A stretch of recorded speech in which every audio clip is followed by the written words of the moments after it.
Welcome to the All Jammed Up podcast presented to you by Music Never Stopped. Today is Thursday, July 17th, and today on the podcast we have Wright Thompson. What are you doing, podcast for Lot? Yeah. Come be on a Lot podcast. Yeah, hell yeah, All Jammed Up. This dude's doing a podcast. If you want to be on some podcast, come give an interview. Hell yeah. All Good morning, fools. Welcome to the All Jammed Up podcast. I'm your host, Clint Dotson, and we are 2 days out from the All Jammed Up Fest here in Asheville, North Carolina, with alumni from the podcast, Candle Street Company, Sons of Stars, Bickety Split, and Shed Bugs. And just announced a couple days ago, there's going to be a free after party at the Rad Brewing Company with Shed Bugs playing afterwards from 7 to 10. So there's your plans for Saturday. If you're in Asheville, fuck it. If you're in Charlotte, have a drive. Weekend drive. Come to Asheville. Come hang out. It's going to be a great time. Really looking forward to it. Hope to see some of you guys there. It's going to be a great time. But today on the podcast, we have Wright Thompson. This was a really sick one for me. I first heard Wright Thompson on another podcast that I listen to a lot. And Wright is a senior ESPN writer. He's an author. And he's a huge Deadhead, widespread fan. Loves Derek Trucks. So for me, it was super cool to just get to talk to somebody that's in a place that I once wanted to be at. And if ESPN wants me to come work for them, I will work for them. But a conversation with Wright was really cool, man. Talk about some of the old shows he saw in Paris for Widespread Panic in a diner back in the 90s. So that's really cool. We get into, he saw Jerry once, and he talks about how special Dead & Company still is, his relationship with Mickey Hart. They did a project together. So it's a really cool interview. I had a blast learning about him, and we had some good laughs too, and hopefully we'll get that guy back on for a little GD60 recap. So I hope you guys enjoyed it too. I hope to see you on Saturday for the All Jammed Up Fest. And yeah, let's get right into it. Wright motherfucking Thompson. Hey, it's happening! Everybody stay calm! What's the Everybody procedure, stay calm. everyone? What's the procedure? Stay calm! All right, guys, welcome on the podcast today. We have Wright Thompson, author, senior writer at ESPN, and a big Deadhead, right? Did I miss anything? You know, I think I don't even know if that's the right order, but those are the main ones. What's the order to you then? Oh, I think it's probably Deadhead and then some other stuff. Okay. But no, we'll get into it. I mean, I'm Grateful Dead, Widespread Panic is sort of my, and I can get into why. But anyway, I'm a big Deadhead, and like the Dead anyway, we'll get into it. Cool. Yeah, we'll start with the music and then get into your career. For me, this is a super big deal to me because when I was a kid, I wanted to work for ESPN. Didn't work out for me, but to have someone who works at ESPN, loves the Dead, it's a perfect little clash for me. So I guess to just start off first and foremost, what and when did you get into the Grateful Dead? You know, I've been thinking about this so much because I just took my daughters to camp on Lookout Mountain, and when in Alabama, and when I went to camp on Lookout Mountain, and I had a counselor, and I've been trying to remember his name because we were taking a van to go hike the Appalachian Trail. We were doing a week on the AT and then a week climbing and kayaking, and it was in the van, and the guy played Skeletons from the Closet, and I think I was probably 14. Okay. And I was just like, what is this? You know, because I mean, for all the talk of jamming, and we'll get into, I mean, I love the Grateful Dead songs, and more than any individual song, I like the way that those songs together feel like they evoke a universe, of some mystic other world. And I was plugged into that from the very beginning. I was like, I don't know what this is, but this is different than, I think every teenage boy likes the Doors until they find out that the Doors suck, and then they like the Grateful Dead. But I had a real moment of oh, this is that. And then I started, I remember my cousin Michael, I started getting magazines that in the back had the classifieds where you could mail off for tapes. And so I started collecting tapes and trading tapes probably in 92, 93 maybe. And so I just remember that really, really clearly. And then you got to see Jerry one time, correct? Yes. Okay, what show was that? April 2nd, Memphis at the Unbroken Chain Encore. Pull up that set list. That's a good set list. Okay, April 2nd, Memphis. Yeah, 04/02/95 Memphis. That's a good one. I mean, The and Pyramid. yeah. Okay, so... Which is Oakland now a Shake- Bass Pro Shop. Yeah, that's what I thought. When I saw the Pyramid, I was like, the Pyramid in Memphis is a Bass Pro Shop now. So it used to be a venue? Yeah, it was it was where the Memphis State basketball. It was a basketball gym. Huh, I didn't know that. Learn something new every day.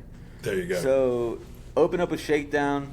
Same thing. Althea, Memphis Blues, Tennessee Jed, Promised, HC Sunshine, Eternity, Crazy Fingers, Estimated, Drums, Last Time, War Frat, Not Fade Away, Unbroken Chain. Yeah, the Not Fade Away is the thing I remember. Yeah. I mean, the place was going fucking crazy. And so, yeah, man, I love those songs. And then I think like a lot of people, when Jerry died, I sort of, especially from the South, I think I went to I went to a lot of Widespread Panic shows. Yeah. Including like most of 2 summer tours. So that was the transition for you, is like, got into the Dead, teenager, collecting tapes, got to see Jerry, and then you were like, what is the fuck? what next? What Yeah, next? like what? Yeah, like this is just over. Yeah. And so I was definitely even like I love I still like to listen to Panic. I mean I was listening to Chesterfield Cafe. I was at I was at all those Chesterfield Cafe shows in '98. I loved those, but in Paris, and it was funny. I was at the Cricket World Cup one time in Dhaka, Bangladesh. And this guy gets on this elevator with me, and he looks really familiar, and he's wearing a Chesterfield Cafe T-shirt. And I was like, I've been there. And we started talking about it, and then he walked out, and what passed for Bangladeshi paparazzi is there, and it's Bryan Adams. Like, cuts like a knife. Yeah. But in his Chesterfield Cafe T-shirt. Anyway, like but yeah, I love that. That was, that was my thing. I loved Panic a lot more. I've never been to a Fish show. Either have I. And lots of people keep trying to take me now. Like everybody wants to be the one who takes me. My friend Clay's girlfriend Nicole Nico is dying to take me. So, but anyway. So are you on the camp though that like I'm never gonna go to a Fish show, or is it still like maybe one day? No. I would love to go to a Fish show. I feel now it would be sort of like. It just feels like kind of a poser move. I don't know. Maybe I'm grossly overthinking it, but if I go and it's the greatest thing that's ever happened, I'm going to be like, what the fuck have I been doing? Yeah. And so I'm a little scared of that, and also like, I have a limited amount of time and money, and I want to go see a band play Grateful Dead songs. That's where I would like to spend my concert dollars. And then I have a bunch of other bands I love that I've seen a bunch of times. But, like, where I want to go here. I want to go see Dead and Company. Okay, what do you think? Because I think the Grateful Dead and Panic are, similar in certain ways, but also vastly different. What do you think kind of... Yeah, so what do you think it is about Panic that kind of... Coming from being a Grateful Dead fan, what really drew you into them? Well, I'll say, and, I say this... I want to be as kind as possible, and also I understand that everybody likes their era, but I really liked Michael Hauser, and I thought the band with Michael Hauser had a sort of swirling menace to it, that it could be a fun dance party band, but there were moments like deep into a diner or like deep into a driving song where you were just like. This is turned into something else, and I really liked that. I like a disco diner. Almost. Yeah. Like I like that to me, like that's a pot smoking, brown liquor drinking band. Yeah, and I always say you're being from Alabama. You might appreciate this when people ask me like, what kind of music is Widespread Panic? I tell them SEC rock and roll. That's Dude, mine. 100%. I mean, it's SEC fish. Yeah, there you go. But I mean, I loved that band. I saw them a bunch, and I just went back. All the bartenders at the City Grocery in Oxford, Mississippi, where I live, they all big fans, and so like me and Elliot and Cooney and a bunch of guys, we went up to St. Louis. Like I think Mincy was with us. Okay. And went up to St. Louis to see Panic, and I hadn't seen them in a while, and they were great. And so that was really super nostalgic for me because I've only seen them 3 or 4 times without Hauser. Okay. And so, wow, I mean, I bet I've seen them 100. 150 times, and I bet I've seen them 147 times with Michael Hauser. Okay. But anyway, like that's my, so like 1994 to 2001 Widespread Panic is like my window. Yeah, and I misspoke too. I said you're from Alabama. You're from Mississippi, right? Yeah, but okay. Same thing.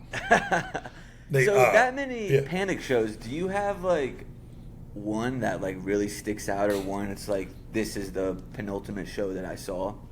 I mean, I saw all those New Orleans Halloween shows that were fucking bananas. That run in Paris, I had class, so I went to 8 of 10 of them, and really stopped you doing a lot. Yeah, exactly.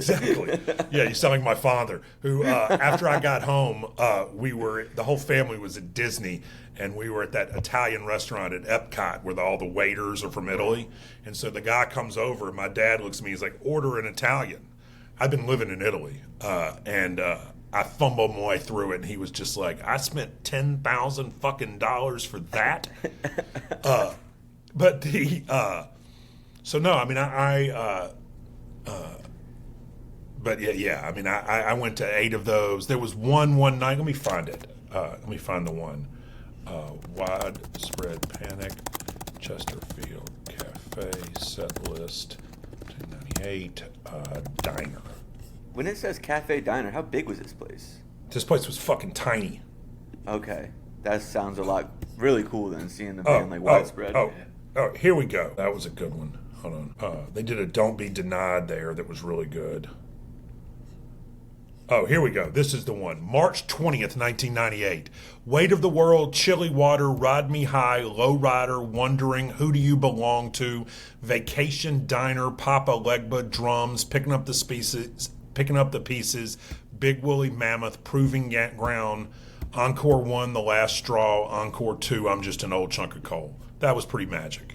Yeah, any set with Ride Me High too is always good for me. Well, yeah, and I mean, I like Diner to me, like, I remember being in there and like the speakers were way too loud for that room, and I just remember we were pretty close to the stage. Was there a lot of people there? It was packed. Yeah. And it was first come, first serve. So it was like, we started, I think they opened at 1 o'clock, and the show didn't go until 9, so everybody's real good and liquored up. Yeah. I remember Todd Nance, rest in peace, we were out one night in Paris, and he walked into a bar where a bunch of us were, and he bought a bunch of rounds of drinks for people, and he was really nice. And the thing I remember thinking was the coolest thing I'd ever seen was he had, I hope somebody from the band listens to this and tells me like that this is real and that I haven't like, this isn't some sort of like, I fried my synapses. But I swear to God, he had a corporate American Express card that said Brown Cat Inc. on it, which is the name of the band holding company. And so I just remember thinking, well, this is really cool. Like, Todd Nance is buying us drinks. We'll have to get to the bottom of that then. Yeah. I also wanted to talk kind of a little bit, so I guess there's 2 things I want to talk to back to the Grateful Dead. I guess the first would be I listened to your podcast on Pardon My Take, and you talk about this saying, I don't know where you heard it or where it came from, the mask eats the face. Oh, yeah. Yeah, and you were referencing like Tiger Woods and Michael Jordan in that. And I want to see like what your opinion is on that quote with somebody like Jerry Garcia. Well, I mean, I think... and And I guess maybe explain the quote before you get. Well, I mean, the mask eats the John. It's a John Updike quote. It's and I'm butchering the quote. He wrote it better, but basically, the mask eats the face, and this idea that if you wear a costume for too long, you become it, or if and it really, I think, happens to famous people where if some two-dimensional version of you is reflected back at you constantly, eventually you just become that. I mean, I think Jerry fought it. The people I know who knew Jerry Garcia say that he really struggled with the idea that people thought he was something other than a guy who played the guitar. That like he really struggled with the folk hero, was scared to speak from the stage lest someone think it's utterances of God. And, there's a famous story, but it's real. I mean, he was scuba diving and somebody asked him for his autograph on one of those like dry erase, you know what I mean? Like underwater erase boards. And I think that really fucked him up. I think he, I think it really fucked him up. Yeah. I think, it's interesting because there's so many parallels between, like a big thing in music now, especially like say talking about Taylor Swift, just talking about like the parasocial nature of the relationship between the fans and the music. And that is absolutely true of the Grateful Dead. I mean, and in some ways they were patient zero for all of that. So yeah, I mean, I think, I don't know, like, I think Jerry fought it a lot harder than a lot of people fought it. Yeah, and I kind of see a similar. I mean, I think it's different. I think something similar, kind of the way people treat Billy Strings now. Like, it's interesting. I mean, did you see that the other night with his mama? Yeah, that was. Dude, it was just. Yeah, I mean, I'll tell you this. Like, so I have a friend in Winston Salem who's a rock and roll photographer named Andy Tennille. And Andy and I had an off night on my book tour last year, and I was flying through Detroit on the way to Iowa, and I was like, dude, I could just spend the night here. Let me see, jam bass. Let me see who's in town. Fucking Billy Strings. So I called Andy and was like, you want to come here and see Billy Strings? And that was the first time I'd seen him, and it was such an interesting mix of old Deadheads. Like there was a real sort of redneck country thing going on. There was the Bros are there. Yeah, like it was a really interesting. It felt a lot like a 1995 Mud Island Widespread Panic crowd, honestly. And I loved it. I loved the mix of the crowd. I thought the music was insane. I really liked that. I mean, I don't like, I liked that a lot more than Goose. Who I, and I mean, like, and I've gotten to be really good friends with Goose's manager, Dave, and like, they're incredible live. I mean, I think their problem is they need songs.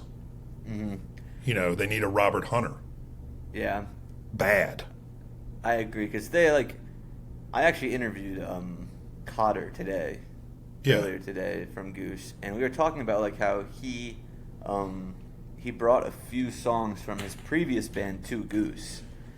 So like he was like, yeah, they have a bunch of songs, but I wanted to be able to bring my new songs, and the songs they have too are like Pancakes on the Ceiling and just kind of songs that don't really mean a lot. Well, they're not doing the thing that Robert Hunter did, which is create a universe, like a mystic universe, and also like, they're not lyrics being used in high school yearbooks. Yeah. Once in a while, you get shown the light. Nothing left to do but smile, smile, smile. What a long, strange trip it's like. You know what I mean? You start thinking about the, It's a good way to look at if I had a gun for every ace I've drawn, I could arm a town the size of Abilene. I mean, like shit like that. It's real sort of proto dystopian cowboy music in a way. And like, so I don't know. I mean, I think. I went to Goosemas 2 years ago, and they just blew my face off. I mean, it was really something. Yeah, I've seen them. I saw them like 2 or 3 times, like 3 years ago, and I was like sold on these guys. They're awesome. And then I saw them again like a year and a half ago, and I was kind of just like, this isn't the same band that I really liked. And now I've heard that they're kind of like at their peak now. but I haven't really listened to either shows or anything yet. Well, I mean, that's, look, it's hard to do what they're trying to do and like to curate an environment. You know what I mean? Like it's just that's a really hard thing to do. Because it's just interesting because like it sort of falls into like, I don't know if Jason Isbell and the 400 unit is a jam band, but they fucking jam and they're loud. Mm-hmm. I don't know if like Sturgill Simpson is a jam band, about to say that, but I love those shows. I've been to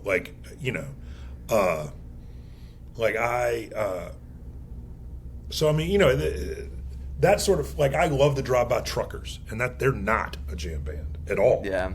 And so I mean, it's interesting. Like there's the, but I mean, today I flew from Columbia, Missouri to San Francisco, and listened to I get on re-listen and I listen to the Dead shows from that day. Mm-hmm.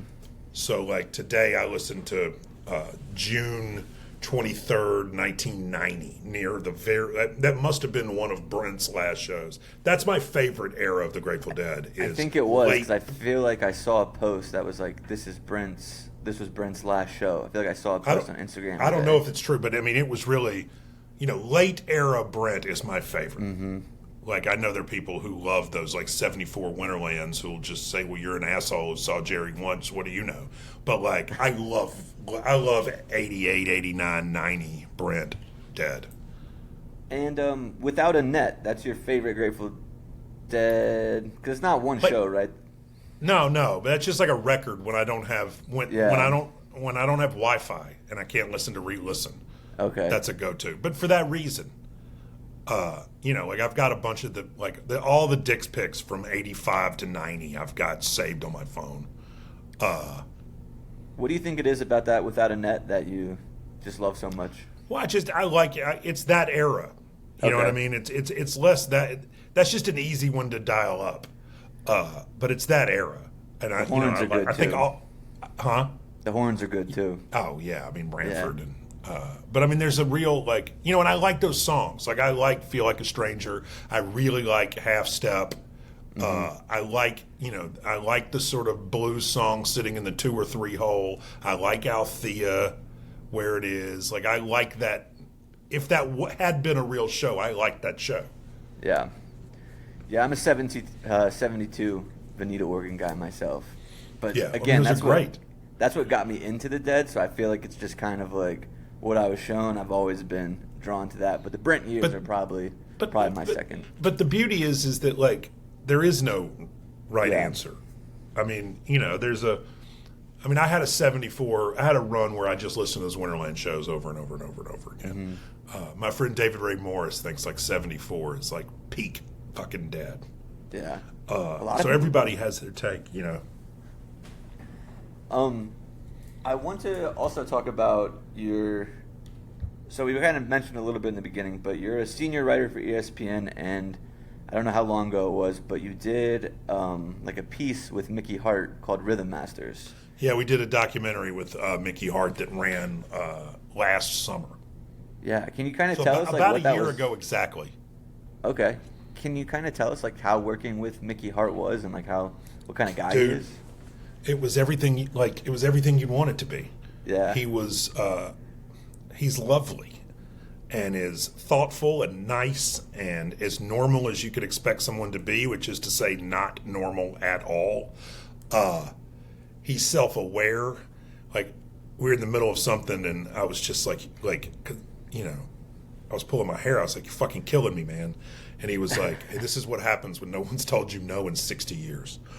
And so I was like, all right. He self-aware at least. Yeah, well, for sure. But it was a really great reminder to keep the main thing, because this is a guy who never ever once, and even in private to me, talked about how it was going to sell or how it was going to rate or all the stuff that people worry about. And in fact, I felt like the heel because I was trying to sort of like make sure that we delivered a viable product, mm-hmm. And he wanted to pull the string until it was gone and like really work at it. You just sort of see why the Grateful Dead has not lost sort of the flickering pilot light of 1967 when you're around him, because it's just real. And he's like, it was perfect for me because I spent sort of 2 years around him while I was writing a book that was very difficult to do, and did a lot of the book sitting out in his guest house in the morning, and it just was the perfect reminder that like art for its own sake is the point, and then if you sell a bunch of dancing bears after that, God bless. Yeah. Like it was really inspiring in that way. It's this fucking 80-something-year-old guy who's outworking all of us, who isn't slowing down, who is holding the creative line at excellence. It was wonderful to be around. I mean, it's what you want to be. Like, and the other thing that surprised me, I don't know why, but like his work ethic. I mean, if they're not prepping for a tour or a show or a residency or whatever, and it is Monday through Saturday between 9:30, 10 a.m. and 6 p.m., Mickey Hart is in his studio creating new music that no one has ever heard before every day. I mean, what's today? He's doing it right now. And so I just find that to be really, really inspiring. And, they're in there working. Like, This is not, they're in that studio with a drum tech and a couple of engineers. Like, they're in there working. That's crazy. Right now. Yeah. Yeah, that's wild. Have you had the privilege of meeting anybody else in, I guess, Dead and Company? I met Bob. I met Jeff. I've met Jay a couple of times. Jay's great. Okay. I've never met Mayer. I walked past him in a hall a couple of times, but we were always there working, and so you don't want to be the slapdick. You know what I mean? Yeah, no, I get it. Like, yeah. and also like John Mayer doesn't want to talk to me. You know what I mean? Yeah. Like he would be polite, but like anyway, I don't ever go up to them, any of them, unless sort of somebody brings them to me. Like I just feel like that. Like I just don't. I mean, it's a respect thing, I guess. I just am not trying to like jock somebody. Also, I'm a 48-year-old man. What am I do? Get a fucking autograph? You know what I mean? Like. Yeah, dude. I went to a soccer game with my friends not too long ago. Like, this is a couple years ago, and they're like, "Yeah, we could get there early and like try to get their autograph." I'm like, "Get their autographs, man." I'm like, "I'm not getting another man's autograph." Or then we go get a fucking snow cone? Like, what are you talking about? Like, what I'm not doing it. It's that great Tracy Jordan thing from 30 Rock. I'm not doing any of that. But no, I mean, think I was like brutally hungover too, and I was like, I'm not getting at this soccer game early to get another man's signature. No, and I was so I'm pissed off already. 100%. You are going to GD60 though, right? Yeah. Yeah. Yeah, we'll lucky. We'll be out there. I might just try to go out there and see what happens, but we missed out on the tickets, and getting from Asheville to San Francisco is not the easiest thing in the world. Look, man, just go. You'll get, dude. Like, I've never been to a show that I couldn't get in once I got there. Yeah. I mean, you're like, somebody's gonna like, we were miracling people outside the Sphere, just walking up, bang. So, I feel like there's a big disconnect between people who like saw the Grateful Dead and now Dead and Company. You seem to be on the side that appreciates John Mayer, appreciates the continuation of the music. Where do you think that disconnect comes from between some of the older heads and? Well, look. First of all, it's just a community, as we've talked about, based on stridently held, basically insignificant opinions. Like, this is what we do. Fucking 74 versus 90. No, 89. No, like, do you know what I mean? Like, so there is that baked in. There is a sense of sort of romance of the people chasing it as if you're chasing something with a half-life. And, it was different. And probably, I mean, I don't like the word better, but like, 1993 was probably very different than the $500 a ticket, whatever the Sphere is. Things change. I guess for me, I mean, I said this to those guys on Pardon My Take, but like, to me, when the greatest guitar player in the world, not named Derek Trucks, decides to devote their entire being to learning every song of your favorite band's catalog and playing it note for note, and then sometimes even better, the only appropriate answer is thank you. Yeah. Like, you know what I mean? Like, it's just a weird thing to bitch about. Like, there was a New Yorker story that came out last year that was sort of like, the tone was just a little bitchy. And I was just like, look, it's just a party. Like, let's not overcomplicate this. We had a great time. I went with a bunch of guys I really like. You know, I mean, everybody has their tour crew. I mean, I got mine is Burke and Swans and Minor and David Ray and Susie. And, like, that's our crew. And you mean I get to go somewhere with those people who I love? You know, my neighbor and lawyer Ray Hill goes with me to show. I think it's fun to take your lawyer to a show, just in case.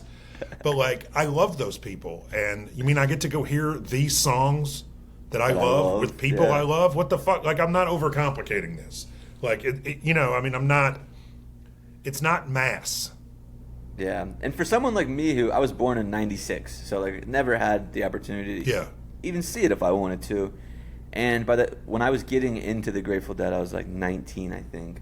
And when I was like, oh man, I wish there was somewhere I could hear this music. And then someone was like, oh, there's Dead and Company. And for like someone like a new Deadhead, that's awesome to, like, you know, it's not the same experience, but you still get to experience, like you said, that community and that music. And I just don't believe in gatekeeping art, and I don't believe in, like, gatekeeping joy. It's a fucking concert, man. This is not, like, it should just be fun. Mm-hmm. And you know, I mean, I think Dead and Company's a lot better, frankly. I thought something happened. I would love to put 3 drinks in. I don't even know what John Mayer drinks, but I would love to put 3 drinks in John Mayer or some truth serum and be like, tell me what happened halfway through the 2023 summer tour. Because, I mean, I've walked out of that band before. Yeah. Like, you know, I walked out of a show where I was just like, this sucks. You know, like, and like one at Shea Stadium or whatever it's called now. And like in 2018, you know, I mean, slow. I mean, all the stuff people say. But, like, I think that band has been sounding incredible. And, like, the end of that 2023 tour, you know, I think I've been to 15 of the 50 shows at the Sphere. Yeah, I need to get there, man. I want to go dude, there so bad. And they're fucking great. I mean, I've had a fabulous night every night. And they're all different, and they're different energies. I mean, I was there that night when Mickey and Bob played, what'd they play? Lazy River Road. And we were backstage with Mickey at the set break, and his phone rang in his dressing room, and it was Bobby. And, like, they worked it out together. Like, I don't think it was planned. And then, like, we went out, and they just did it. And it was like, I mean, I wept, you know. And, I mean, like, for music to give you that experience, I mean, you know, and I wasn't weeping for Jerry Garcia. I was weeping for my father, and I was weeping for, like, you know, their music is a soundtrack for a thing. It isn't the thing. Yeah. To me. That's and, like, awesome. And, you know, and so, like, I was incredibly emotional. And, you know, I don't know, man. I've really enjoyed it. I've had a great time. I've loved those Sphere shows and hope they do 30 more of them. Yeah, I'm hoping that, you know, and I've asked this question a few times with a few different people on the podcast, but, you know, I'm hoping that Dead & Co. continues and we still get this music. I know John Mayer owns, like, a percentage of it. So my thought is that, like, when Bob Weir passes away, they're gonna want to keep that going in some capacity. Who do you think, or who would you want to see kind of replace Bob Weir if the Dead & Co. were to continue? I don't know. That's tough. I mean, because I could name you 5 replacements for John. Mm-hmm. I have a hard time with a replacement for Bobby or Mickey. Okay. You know, and there is one. Mickey's one of one, and I would argue that in ways that that Bob is too. You know, there's something about when he's up there. I don't know. It's a fragile thing they've got. Yeah. Because it's both old and new. Mm-hmm. It is both the real thing and a tribute to it. You know, I think Mickey said to me one time, he's like, Dead & Company isn't the Grateful Dead. It plays Grateful Dead music. but it's not the Grateful Dead. And, I think everybody agrees with that. But, Yeah. I don't know who would replace him without being, it can't be Billy Strings or Trey or Sturgill because those guys are their own thing. Yep. Like, in some ways, I realize this at the Fare Thee Well shows. In some ways, all the Grateful Dead is the world's fastest Italian sports car designed for a lead guitarist to play, right? And, in some ways, that's it. That's all. It's a machine designed for a very good lead guitar player to take you to the fucking moon. And so, whoever you put there, they will take on shades of that probably. So I don't really know. I mean, look, Bobby's going to outlive us all, by the way. So I hope so.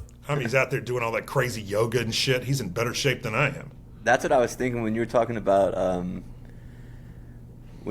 Mickey Hart working, from 10 to 6 every day. I was like, meanwhile, Bob Weir's just doing Pilates, trying to stay looking like the Lorax. Dude, it's unbelievable, man. He's got it going on.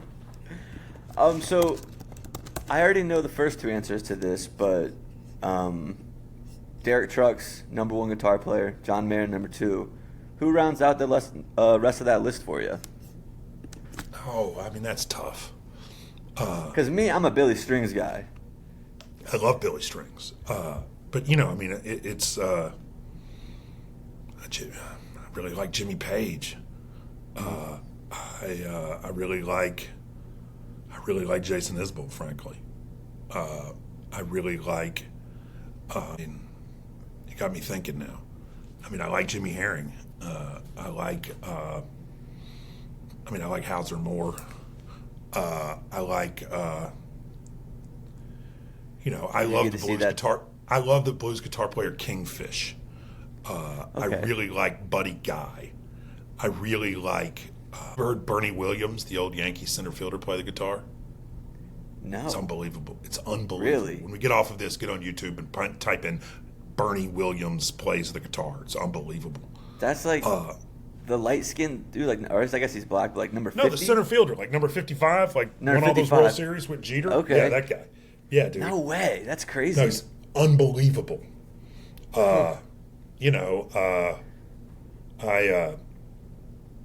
sort of that's, I saw Derek Trucks do a thing with Mickey Hart down in Mexico a couple of years ago. It was like, was that the Billy and the Kids thing? No, dude, it was unbelievable. Here's how crazy it was. We were up there at soundcheck, and they had 4 drummers, a bass player, and Derek Trucks, and it was nuts. And they were checking all of the shit, and so the Derek was just kind of fucking around, and Mickey.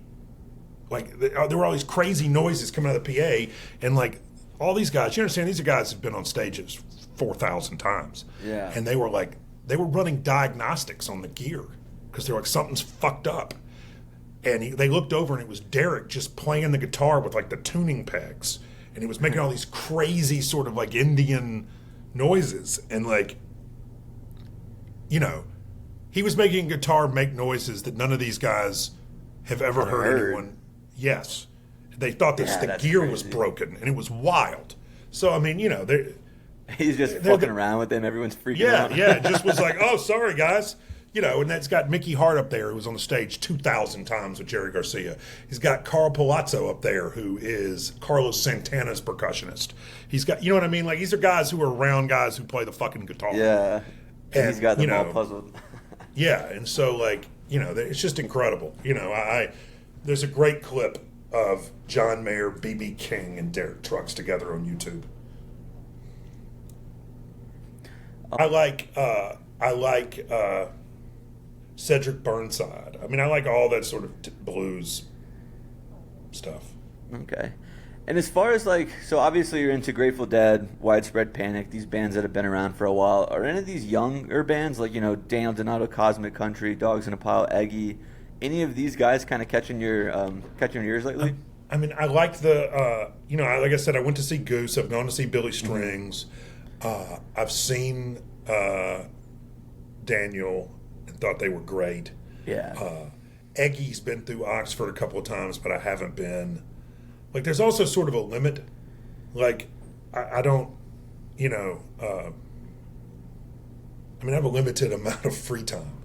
Yeah. And so if it's like, if it's not something you really want to see, you don't always have the time. No, I'm not going to go, that. And you also want to go alone so you can walk out. Mm-hmm. Yeah, I've been there. If I'm going to go see some band for the first time, I kind of want to go by myself. Because like 3 or 4 songs in, I'd be, fuck this, I'm not doing this. That's a veteran move right there. Well, and also, like, there's a restaurant with a really great wine list somewhere around here, and I could just get the fuck out of here. Like, this is not my thing. Oh, by the way, I saw J-Rad in Las Vegas for the first time.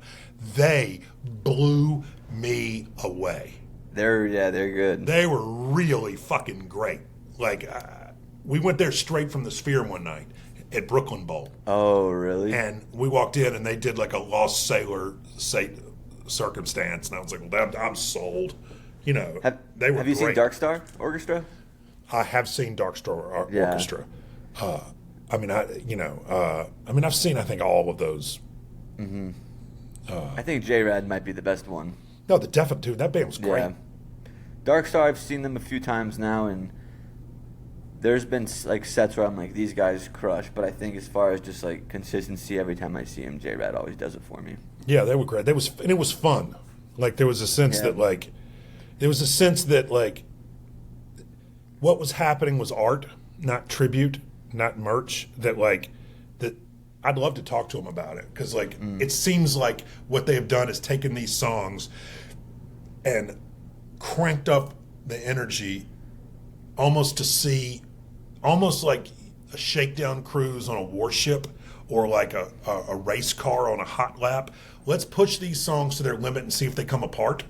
Like, they're doing something that feels intentional, that I don't know enough about them or about music to really understand. But I was sitting there being like, they are not just playing these fucking songs for a check. Like, something is going on here, and I would love to know what that is. Yeah, man, you can tell you're a writer by some of the way you word these sentences, these analogies. But you know what I mean? Like, they're playing those songs as fast as those songs can be played. Mm-hmm. And it's like, it's almost just to interesting. prove a point, I feel like, because I feel like everyone's I felt that way too. I felt it was like, hey, well, look, you saw the millionaires over across town. Watch us. yeah. There was a sense of like, watch this. Yeah, exactly. I bought a hoodie that says almost. That's good. Yeah. I do want to talk about your career as a writer, though, a little bit. So you're a writer that's separate of ESPN, and then you write like articles for ESPN too. But those are 2 separate jobs. Yeah, would you say? I write books for me, and then I write magazine stories for ESPN. Okay, got it. So my latest one was on Aaron Judge, the Yankees. Okay. Yeah. And you've done like Aaron Judge, Tiger Woods, MJ. Luis Suarez. Sort of at some point. Some of that it's just a function of the chair I'm sitting in. Like, I'm the guy who gets sent to go do that. And there are a group of us who do it. I'm by no means the only one. We have a great crew of people who do these, and it's.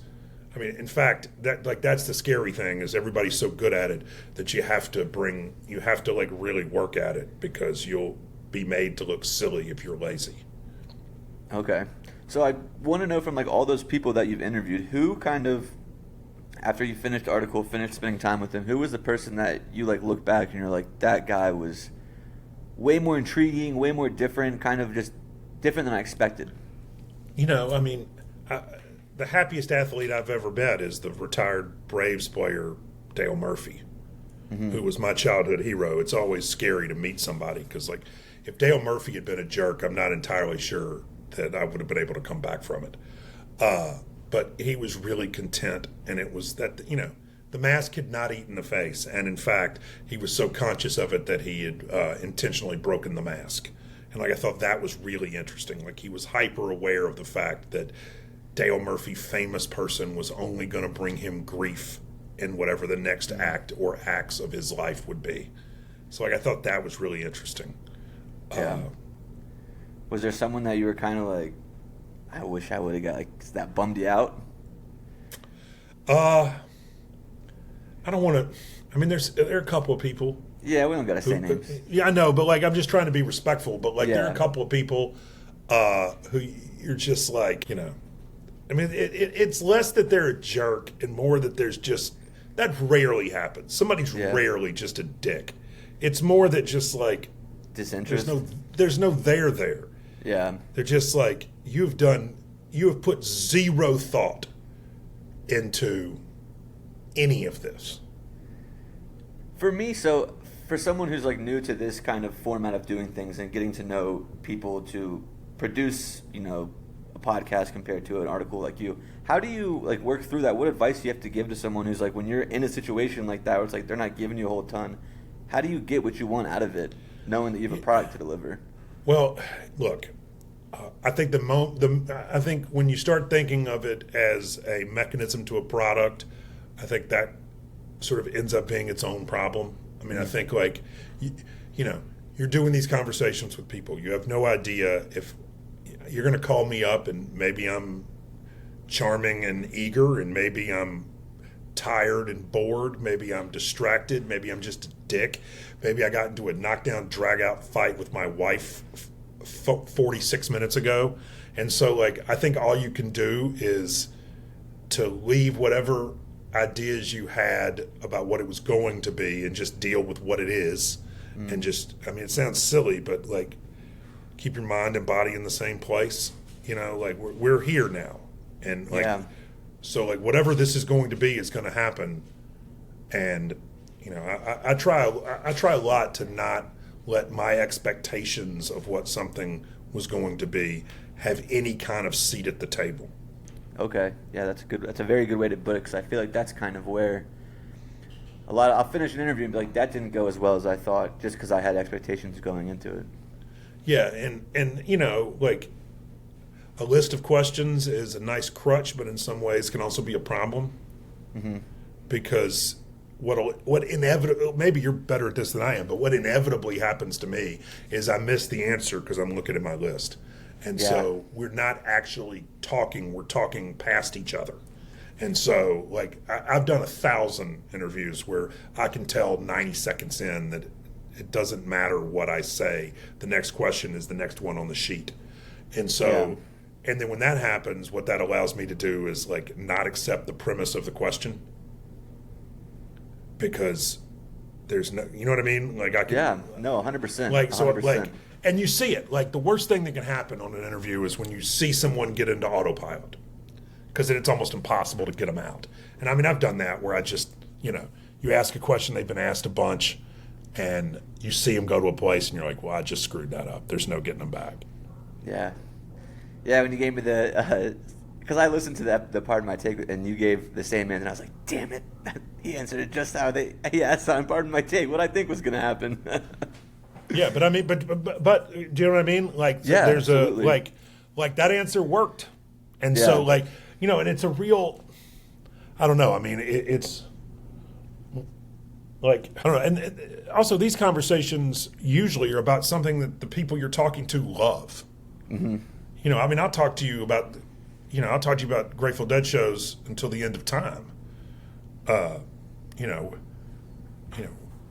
want to rate? We can rate our top 10 Jerry shows. We can rate our top 10 Bobby shows. We can rate the top, like, you know what I mean? Like, I could nerd out and, like, I think that's a fun part of the thing. Like, I love it going after a show and, like, having the 90 minutes afterwards. Let's go to a diner. Let's go to a bar. Let's go somewhere, like, and, like, relive the thing that just happened. We might have to do a GD. You might have to come back on after GD 60 and do a little recap with us then. Yeah, but like, that's gonna be wild. Like, San Francisco is gonna be nuts that weekend. But no, I'm excited, man. I mean, I've got my whole crew. Got a bunch. We're. It's gonna be really fun. Yeah. Do you ever? I don't know if you can answer this question. If not, I can edit it out. But do you ever indulge at these shows at the Sphere? You know, have a little fun. What do you think? All right, question answered. That's good. So looking at your Instagram too, you have a ton of. I'm guessing you're a huge foodie. Yeah, I run a food. By run, of course, I mean take credit for other people's hard work. I run a food show on SEC Network, Hulu, and Disney Plus called True South. Gotcha. And so we do that constantly. And so, I mean, if I'm not at home, odds are I'm out doing that. And our host is John T. Edge. He's got a book coming out in a couple of months called House of Smoke that we're real excited about. But anyway, yeah, man, he's... I just go around. I joke that executive producer is a Latin phrase. It means takes credit. But mostly I just go around and eat, and then take pictures of it to try to justify my existence. Now, were you in Portugal in September last year? Yes. Okay, I saw a picture. I was marlin fishing.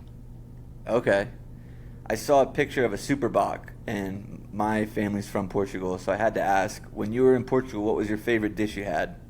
Oh, well, so we were in Portugal, but we were fishing hard for marlin, so we were eating on the boat. The best meal I had was David, one of the guys on the boat crew. We ate a tuna like directly out of the water. Yeah.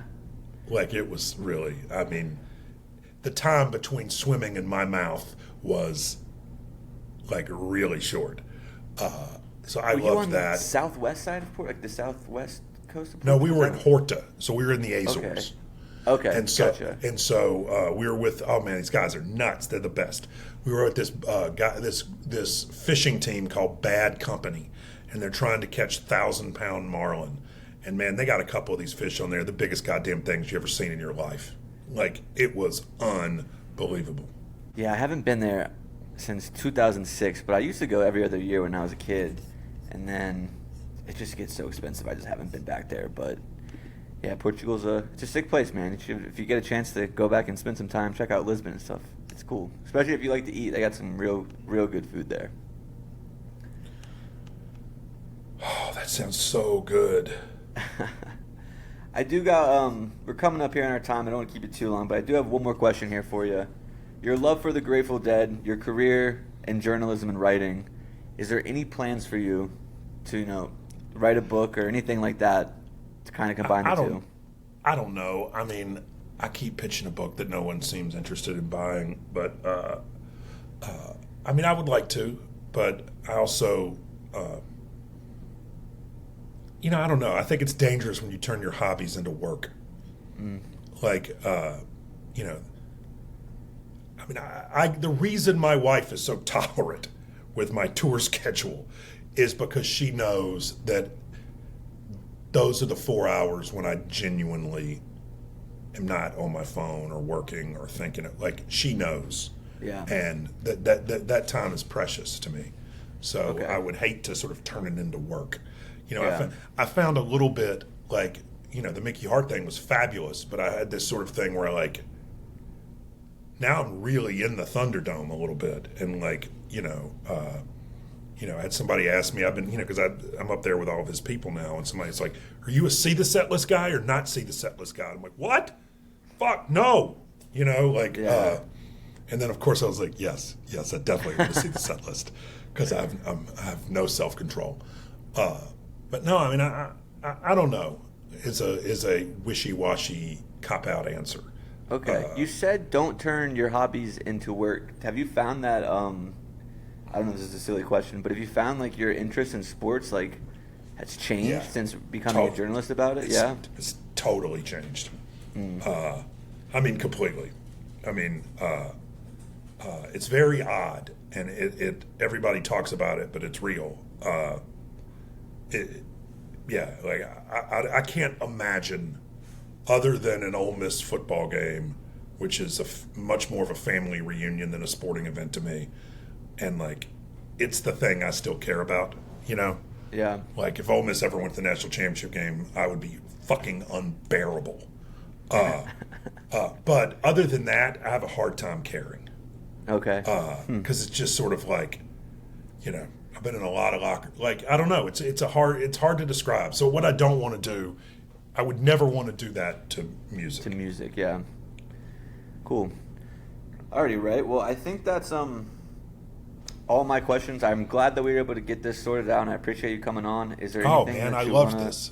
Yeah, cool. Well, hopefully we can. I'd be definitely down to do it again after GD60. That would be. Yeah, hit me up. I'm gonna be out there. And it's just for as long as these songs are played, I'm excited about going and seeing them. Okay. And if there comes a day when Bobby and Mickey aren't up there, I still will be going to see Dead and Company wherever they're playing, and just trust them to be, not to pick who I'd want them to pick, but to just be earnest curators of a uniquely American treasure, Yeah. Hell yeah, man. Well, right before we let you go, is there anything that you want to plug? Not really, man. Just excited for these shows, and hope to run into some folks out there. You just got jammed. Welcome back from that interview with Wright Thompson. Wright Thompson. Did I say that? Wright Thompson. You didn't say it right the first time. Yeah, I said it kind of weird. It's time for motherfucking Chloe's Corner. I'm eating my fruit snacks. I don't really have anything planned for today because I have 2 Chloe's Corners planned, but neither of them are completed. One of them... Don't tell the people now. Oh, yeah. You're right, probably. I don't even know there. I know what one of them is, I think. Yeah. Yeah.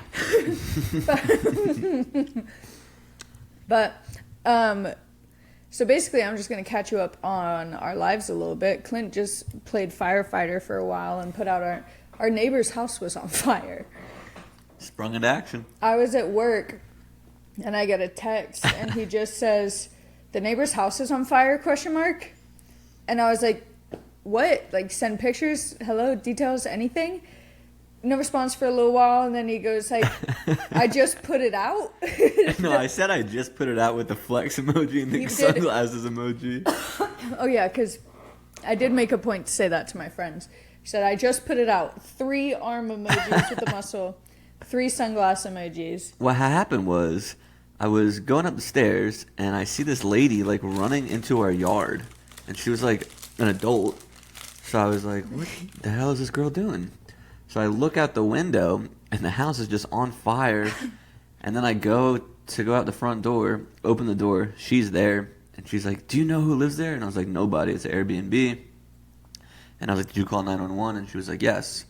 And then there's like 3 people out there just like watching it. And I was like, well, we got to try to do something. So I ran inside and took a big mixing bowl. Big mixing bowl, filled it up with water, and I walked out there, and they all kind of stared at me, and I was like, I'm going to try. And then I threw it on, and somehow, like, the spread was, because it was big flames. Like, it was from the deck to the top. It was melting the roof.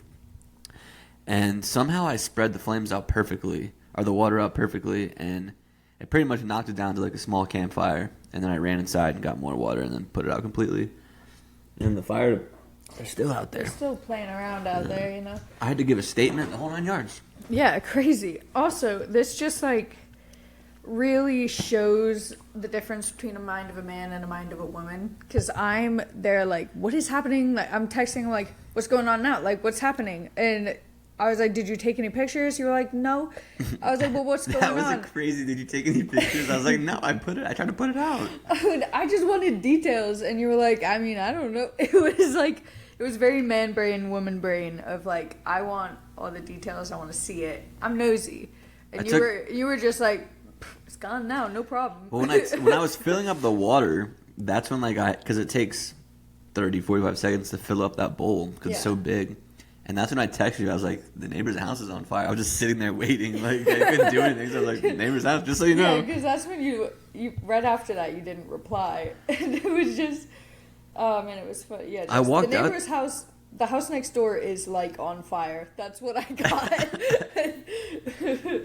And you were out there fighting it. I walked out there and they were I walked out with the water and they were all just kind of like staring at it.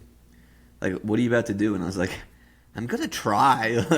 And I was like, it's also next to my house. And if it does spread, I don't want my house to catch on fire. Oh, that would really suck. We did this weekend go and see, so we saw Yonder Mountain String Band and Daniel Donato. We didn't stay for Railroad Earth, just because we wanted to be home. But Yonder Mountain String Band was awesome. We got and then there. they sat in, the mandolin player and the fiddle player sat in with Alex and Sonny on Monday. Yeah, we can go through the weekend. Did we do anything else this weekend? We were going to go to Sam Bush, but it was too expensive. Oh, yeah. Big day, big week for the Sons of Stars boys. Sam Bush played with them, right? Yeah. Sam Bush played with them, and they did the after party for... And then Yonder Mountain String Band played with them on Monday, or with Alex on Monday. But super cool. And then this weekend, they got the biggest festival of the summer. Yeah, they do. July 19th. All Jammed Up Fest. Buy your ticket if you haven't yet. Buy it. It will make things easier, Dave, if you haven't. Pretty please, buy my ticket. You know, buy my googie googie. All my Office fans out That's there. That's like one of my most used Office quotes, I think. I don't think anyone else... I don't know why it's so stuck in my... Buy my googie googie. Try my googie googie. Try my googie googie. I think my most used one is... I want the side on the side. If it's on top, I send it back. Yeah, you do. You do. On the gabagoo. Salad on the side. If you put it on top, I send it back. Why would you ever put a salad on top? It's funny because at work there's so many sides, and I always think of that. Put it on top, I send it back. What else is going on these days? We didn't go to Lettuce, which we had thought about going to as well. Got a new roommate. Sam moved in with us. Mm-hmm. So the studio is probably going to be changing here soon. Yeah, we'll probably move into a different room, which is fine. It'll be fun. Did you like my super sick graphics? I thought that was, yeah. What'd you make it on? Instagram. Oh, really? I just made a story and then I saved it. And then, like, I made the story with the 5 pictures. And then I saved it and then I edited it again on top of it. Nice, yeah, I like it. I was happy with it. Yeah, I wanted to go for, like, Lisa Frank vibes. Who is that? Lisa Frank? I guess you're not a girly pop. Hold on, if I show you Lisa Frank. I've never heard of Lisa Frank. Is that like Anne Frank's sister? It's this shit. I feel like maybe when I was a kid I saw that. Yeah, it was like around a shit ton. All the little, like, I mean, that one looks like they're having sex, but... I thought of, when you said that, I was thinking of, Anne Frank? No, I was thinking of, it's blurry again. Oh, it didn't make the ding, though. Lily Pulitzer. Oh, yeah. I'm surprised I was able to come up with that name. Yeah, that's shocking. I wouldn't have been able to recognize that either, or say that. I don't know why I know that. Lily Pulitzer. I was never a Lily Pulitzer girl. That was like the hot blondes and the mean girls. And the rich ones, the ones that could afford it. Lily Pulitzer was expensive. I used to wear a lot of, when I was like 10 to 15, I only wore Lacoste and Ralph Lauren and Hollister. You were a Hollister I'm boy? kidding. I didn't wear any of that ever. Actually, I think my mom used to put me in a lot of Ralph Lauren when I was little. I think like Tommy every Hilfiger. Kid. I used to get mine from Goodwill, but I had some polos. You didn't have the horse, though. You had the man on the horse, the USPA. I had the man on the horse. The USPA. Oh no, is that not real? Is that knockoff? It's like, I think... it was the man on the horse. I remember, like, in high school, they would always flame the kids that had the USPA. So you know how right now I have... My work backpack is a JanSport. Mm-hmm. There is a difference between a two-zipper JanSport and a 4-zipper JanSport. And all through, literally, elementary, middle, and high school, I was like, I want a 2-zipper JanSport. They would always buy me a 4-zipper. And it felt like the most soul-crushing thing to walk around with like a 4-zipper JanSport. That was the worst when like you'd be like, I want this thing. And they get you it, but wrong. And it's like, just don't even give me it. One time I asked for a ping pong table for Christmas, and my mom got me this like retractable net that you just put onto a table. And I was like, that's not a ping pong table. I was like, this is just mean. Like, one time Luke asked for a dirt bike, and he was probably like 13 or 14. And my mom just gave him a picture of it.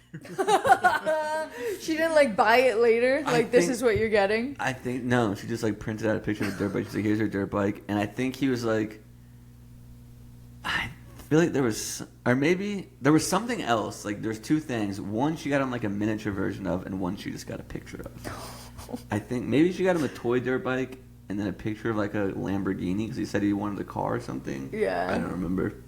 My mom was good at Christmas, though. I'll give her that.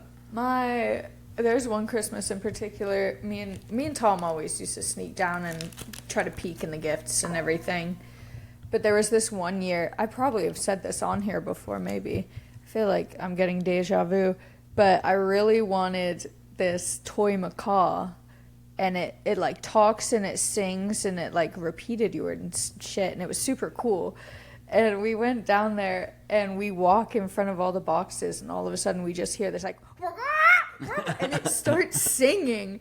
And it's like that was midnight. A really good impression right there. Thank you.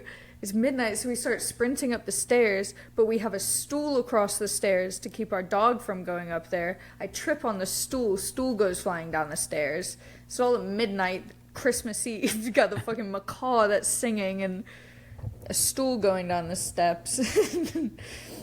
Yeah, the best my mom ever did is I remember I asked for a bike and a PlayStation 3. And she got me like, I wanted like a couple games of the PlayStation. I think she bought me the 2 games. Mm-hmm. And then, or no. I asked for 2 games and a PlayStation. She got me a gift card to like Walmart for like $150. Yeah. She was like, now you can use that towards like either your bike or your PlayStation 3. And I was like, okay, whatever. I guess those are expensive gifts. Like, fair enough. She ended up giving me the bike that day, like at our house for Christmas. I was like stoked. I got the bike. I was like, oh, I need to make a couple $100 for Christmas and I can buy the PlayStation. And then we get to my Volvos for Christmas, and the PlayStation was there, and then she was like, the $150 is for you to buy whatever games you want for the PlayStation. And she really got me that year. That's nice. And I think maybe it was actually the other way around, where I got the PlayStation at home, and she was like, the gift cards for to get a bike, and my bike was at Volvos. I think that's what happened. Yeah, that makes sense. Yeah. I just remember being really excited. I just remember being really surprised and really excited. That is nice. Yeah. That is very nice. I don't have too many Christmas memories, honestly. I asked for a money tree from Elantra one time, and she bought this like tree, like a real tree, and then just like folded up $1 bills into like these leaves and just put them all over the tree and gave it to me. That's cute. Yeah, that was a funny one. There was one of our first Christmases, we just used a fake palm tree.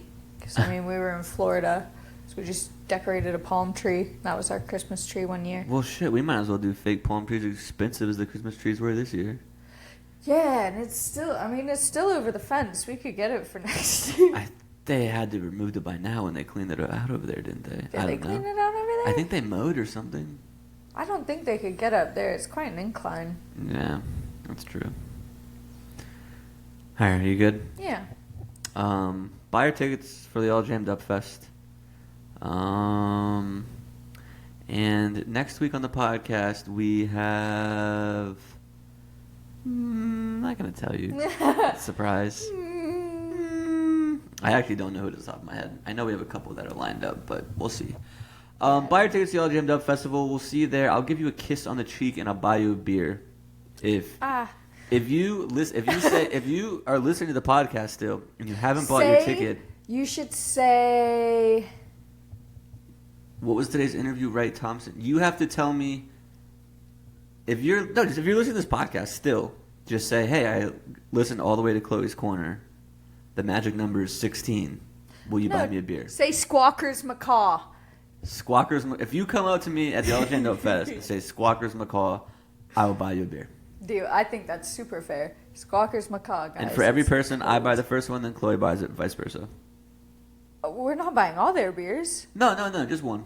But if it's two people, you gotta buy one, I gotta buy one. Oh, okay, yeah, that's fair. All right. Deal? Deal. Squawker's Macaw, guys. Squawkers Macaw. See you guys on Saturday. And remember, wherever you are right now is exactly where you're supposed to be.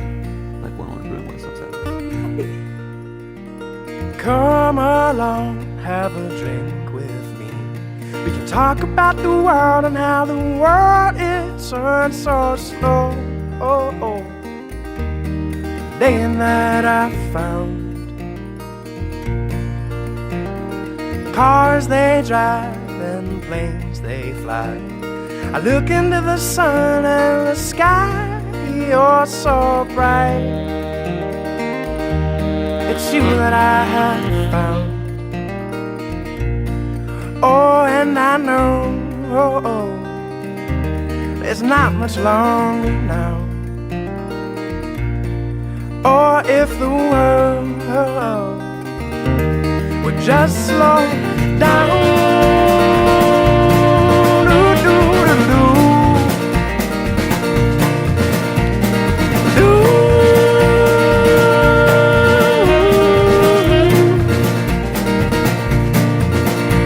The moon and the stars, they sail across the sky, and I could watch you dance all through the night. When the rhythm is right. Oh, and I know the sun is rising now. Or if the world would just slow down.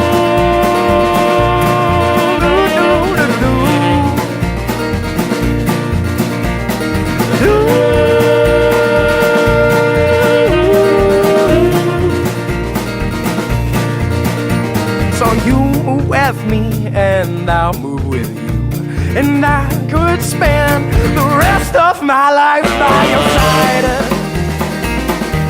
It's you that I have found. Oh, and I know it's not much longer now. Or if the world would just slow down.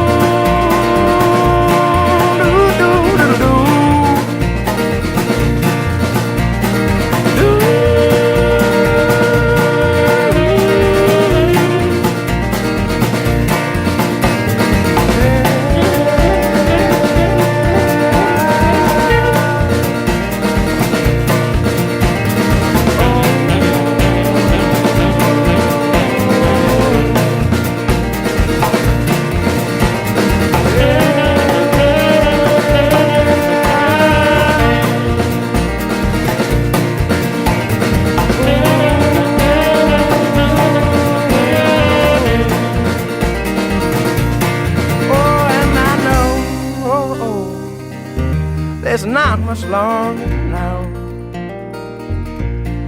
Or if the world would just slow down.